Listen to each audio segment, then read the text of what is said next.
ingredient that I use in most of my dishes is garlic. Therefore, buying such a big bag might mean that most of it will go bad before I get the chance to even use it. But here is how I make it last longer in my kitchen. I add a part of it in a bowl so I can peel them. There are a few tricks to get the peel off faster, and what I do is to let them soak in water for a few minutes and you can remove the skin.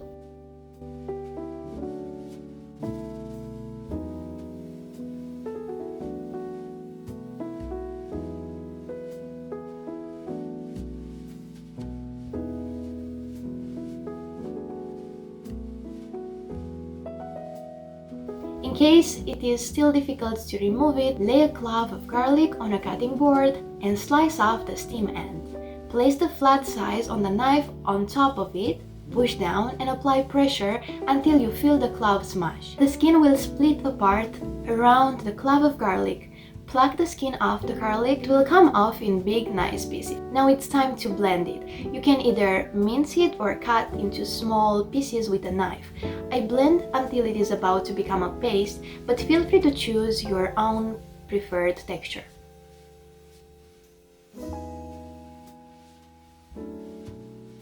Once the garlic is ready, I add it into a tiny glass jar so it is easy to access it anytime I need to use it. Next, I fill the bottle with good quality olive oil. I give it a quick mix to make sure all garlic is covered in oil, and I keep it refrigerated.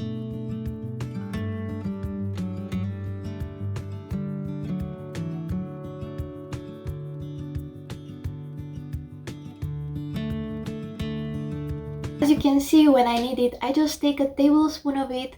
I do my cooking more efficiently and I don't waste the garlic as well. Another must-have from Costco is oats. I think it's such a great deal for a huge bag that's like $6 or something.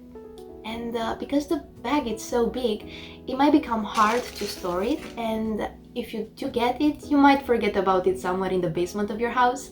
What I do to have it on hand is to add some in an old empty container of oats. I think I got it from Whole Foods. And you can use a glass jar or even Ziplocs, and it becomes easier and more motivating to use them. Same thing I do with chia seeds. If I want to have them close and easy to use, you can use this technique with other ingredients as well, like dried beans, whole grains, nuts, you name it. It's great when I do overnight oatmeal or banana bread oatmeal. These are a great source of fiber and it helps with digestion. It is also an easy way of having healthy sweets on hand that are sugar-free.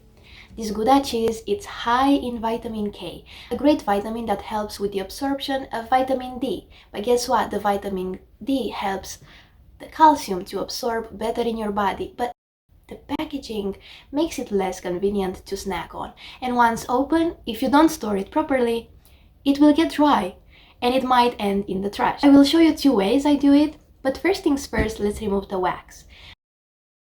I will cut into slices a part of it, and then I will prepare a bunch of parchment paper so I can separate them one from each other and add them in a Ziploc, then refrigerate. In this way, the slices won't be sticky.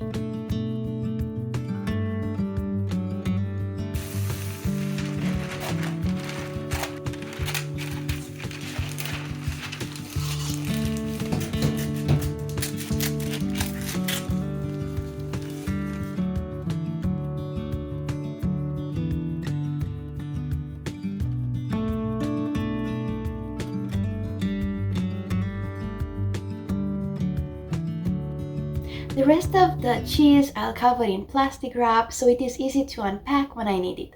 The plastic wrap will keep the cheese moist. As an example, for my lunch, I will grate some cheese, then I wrap it back so easily and I can just store it back in the refrigerator. I was surprised when I saw how big this baking soda box is. Very affordable, but huge. The way I make it accessible is by separating into tiny Ziplocs. When I need, it is super easy to use the baking soda. In the kitchen, for example, I have one all the time on hand.